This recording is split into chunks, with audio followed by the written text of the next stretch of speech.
नमस्कार। माली समाचार हिंदी में आपका स्वागत है। मैं दिनेश माली।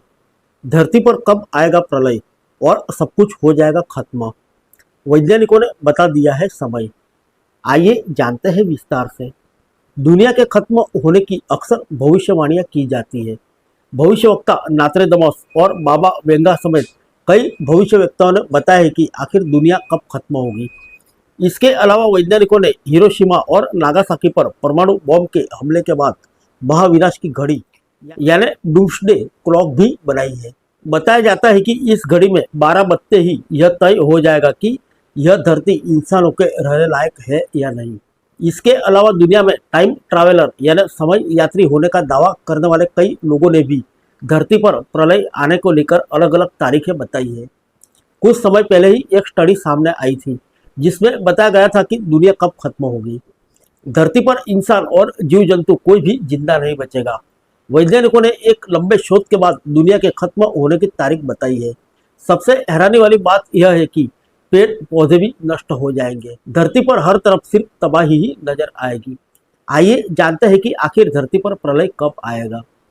एक मीडिया रिपोर्ट के मुताबिक वैज्ञानिकों ने बताया है कि प्रलय आने में अभी काफी लंबा वक्त है।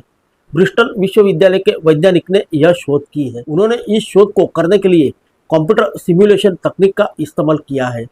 वैज्ञानिकों ने इस शोध से यह जानने की कोशिश की है कि धरती पर कब प्रलय की स्थिति आएगी। इस शोध के नतीजे बेहद हैरान करने वाले हैं। वैज्ञानिक के मुताबिक 250 मिलियन साल में पृथ्वी पर प्रलय आ सकता है और उस दौरान सभी जीव जंतु नष्ट हो जाएंगे। वैज्ञानिकों ने अनुमान लगाया है कि उस समय धरती का तापमान 70 डिग्री सेल्सियस तक पहुंच जाएगा। ऐसे में किसी जीव का जिंदा रहना असंभव हो जाएगा। उन्होंने कहा कि सभी जीव खत्म हो जाएंगे।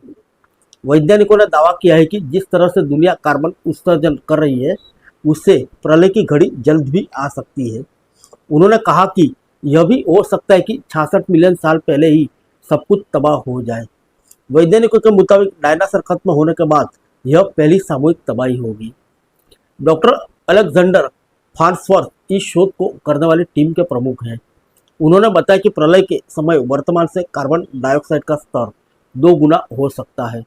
इसकी वजह से पसीने के जरिए इंसान के शरीर से निकलने वाली गर्मी नहीं निकल पाएगी। लोगों का शरीर तेजी से गर्म होगा और उनकी जान चली जाएगी। फिर मिलेंगे अगले बुलेटिन में अन्य किसी खबर के साथ। तब तक के लिए इजाजत दीजिए। नमस्कार।